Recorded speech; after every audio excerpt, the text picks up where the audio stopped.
અમરેલીની સમગ્ર ઘટના, અમરેલીમાં પાયલ ગોટીનું સરઘસ, ત્યારબાદ તે બહાર આવે છે, માર્યોના પત્રમાં ખુલાસા. પણ વાત એ છે કે હવે 3 પોલીસ કર્મીને સસ્પેન્ડ પણ કરવામાં આવ્યા અને તપાસ નિર્લિપ્ત રાયને સોંપવામાં આવી છે. શું કહેશો? હવે મને તમે એમ કહો કે અડધી રાત્રે 12 વાગે દીકરીના ઘરે પોલીસ વાળા જઈ અને કિડનેપરો કિડનેપ કરી જાય, એવી રીતે રાત્રે 12 વાગે પોલીસ સ્ટેશન લઈ આવેલા કે નહીં, આ વાત જગજાહેર છે કે નથી? જગજાહેર છે. જગજાહેર છે. બીજી વસ્તુ કે આ દીકરીનું સરઘસ કાઢવામાં આવ્યું, આખી દુનિયાએ વિડીયો જોયો, આ વાત જગજાહેર છે કે નહીં? જી. હવે માર્યોની ત્રીજી ઘટના. હવે એ દીકરી કે છે, પણ હવે એનું પુરાવા હોય નહીં, મેડિકલ પુરાવો, સીસીટીવી. એટલે હું એવું માનું છું કે અડધી રાત્રે 12 વાગે કિડનેપ કરી જવું અને સરઘસ કાઢવું, આ બે ઘટના જગ જાહેર છે, આખી દુનિયાને ખબર છે. જે વસ્તુ જગ જાહેર છે, આખી દુનિયા જાણે છે, જે વસ્તુના સીસીટીવી છે, જે વસ્તુના વિડીયો રેકોર્ડિંગ છે, મીડિયા રેકોર્ડિંગ છે, એ વસ્તુની તપાસનું તરકટ કેમ રચવામાં આવે છે? શેની તપાસ ચાલે છે? જગ જાહેર વસ્તુ છે, એની તપાસ કેવી? મને એ નથી સમજાતું. કઈક ડાઉટ હોય, કઈક ખોટું થયું હોય તો તપાસ થાય. અડધી રાત્રે 12 વાગે પોલીસ વાળા આવીને લઈ ગયા, એ દુનિયા આખીને ખબર છે, તો એમાં તપાસ કેવી હોય? તો એક સીધી સાદી સરળ રીતે જેણે રાત્રે 12 વાગે કિડનેપિંગ કર્યું, જેણે સરઘસ કાઢ્યું, એના નામ ઉપર લખી અને એફઆઈઆર નોંધવામાં કેટલો ટાઈમ લાગે? હવે જે ઘટના સિમ્પલ, સરળ, જગ જાહેર સત્ય છે, એ ઘટનાની એફઆઈઆર નોંધવાના બદલે તપાસનું તરકટ કેમ? આ નાટક કેટલા દિવસ સુધી હાલશે? તપાસ તપાસ તપાસ તપાસ. સરઘસ કાઢતા પહેલા તો તપાસ ન કરી કે કાઢવું કે ના કાઢવું. રાત્રે 12 વાગે કિડનેપ કરતા પહેલા તપાસ ન કરી. હવે તપાસ કેમ? અને એવી તો કઈ વસ્તુ છે જેની તપાસ કરવી પડે એમ છે? જે વસ્તુ જગ જાહેર છે, સીસીટીવી વિડીયો છે, એફઆઈઆર કેમ નથી નોંધતા? તપાસના તરકટ ચાલે, નાટક ચાલુ છે. કિશોર કાનપરિયા, જે તાલુકા પંચાયતના પ્રમુખ છે, તેમણે પત્ર લખ્યો, એ સાચો છે કે ખોટો? એમના દ્વારા તો યુટર્ન લેવામાં આવ્યો કે ભાઈ આ પત્ર તેમણે નથી લખ્યો, સહી તેની નથી, લેટર પેડ તેનો નથી.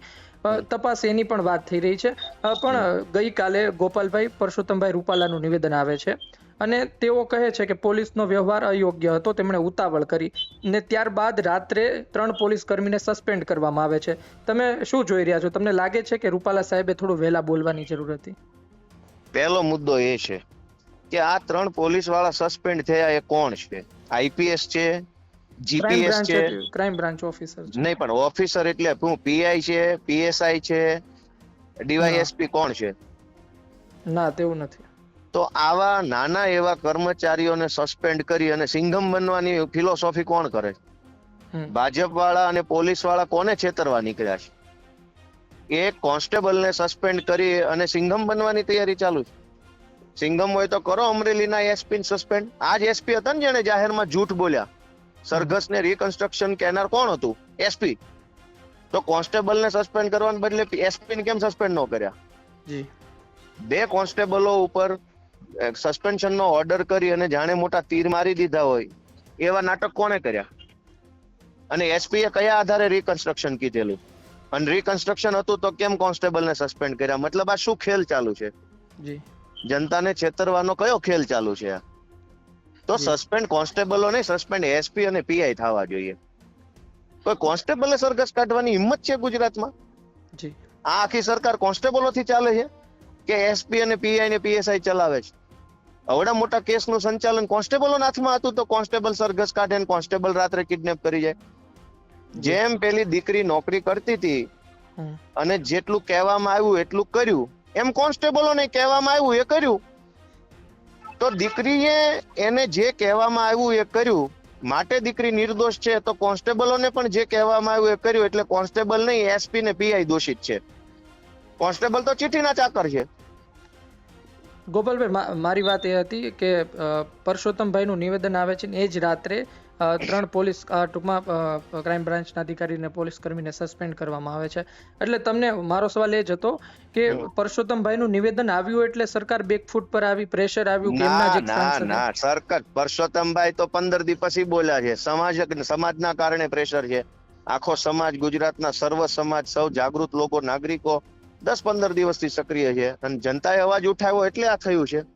પરસોત્તમભાઈ ના બોલવાથી ક્રાંતિ થતી હોય તો પરસોત્તમભાઈ બોલે હજુ પેપર લીક હોય થાય છે, ટાઈમે ભરતી નથી આવતી, 40 લાખ રૂપિયાનો હપ્તો લેશે કૌશિક વેકરિયા એવું લખવામાં આવ્યું છે તો બોલે પરસોત્તમભાઈ એના ઉપર. પરસોત્તમભાઈ ના નિવેદન ને એના એક્શન ને કઈ લેવા દેવા નથી. સમાજનું નૈતિક દબાણ હતું. સમાજે કીધું કે આ તો ખોટી કાર્યવાહી છે, આ ન થવું જોઈએ. જી છેલ્લો સવાલ ગોપાલભાઈ મારે પૂછવો છે કે અત્યારના કોંગ્રેસનું જે આંદોલન ચાલુ રહ્યું છે, પ્રતિક ધરણા ચાલી રહ્યા છે સુરતમાં, તેમાં પરેશભાઈ છે, વીરજીભાઈ છે, તો તમામની અટકાયત કરવામાં આવી છે, પ્રતાપભાઈ દુધાતની. હવે વાત એ છે કે ડિસમિસ કરો, વાત સસ્પેન્ડ થી અટકતી નથી, હવે ડિસમિસ કરવા સુધી વાત પહોંચી છે. આમ આદમી પાર્ટીનું સ્ટેન્ડ ક્યાં રહેશે? આમ આદમી પાર્ટી હવે સસ્પેન્ડ નહીં ને હવે ડિસમિસ વાત પહોંચી એવું નથી. પહેલા દિવસથી આ લોકો ઉપર એફઆઈઆર કરવાની વાત છે કે ડિસમિસ, તો પહેલા દિવસથી એ જ વાત છે. હવે પહેલા આમ ને પછી આમ એવું નથી. વાત પહેલા જ દિવસથી એક નિર્દોષ દીકરીના ઘરેથી રાત્રે 12 વાગે કિડનેપ કરી જાય અને સરઘસ કાઢે એવા માણસો સરકારમાં જોઈએ જ નહીં. ડે 1 થી આ માંગણી છે સમાજ આખાની, જનતા તમામની, લોકોની, સૌની. એમાં કોંગ્રેસ ને આમ આદમી પાર્ટી ની એવું કઈ નથી. તમામ જનતાની લાગણી એ છે કે આવો માણસ સરકારમાં ન જોઈએ. એ એસપી અને પીઆઈ બે ને ઘર ભેગા કરવામાં આવે ને એફઆઈઆર એની ઉપર કરવામાં આવે. જી ગોપાલભાઈ, અમારી સાથે જોડાયા બદલ આભાર, ધન્યવાદ.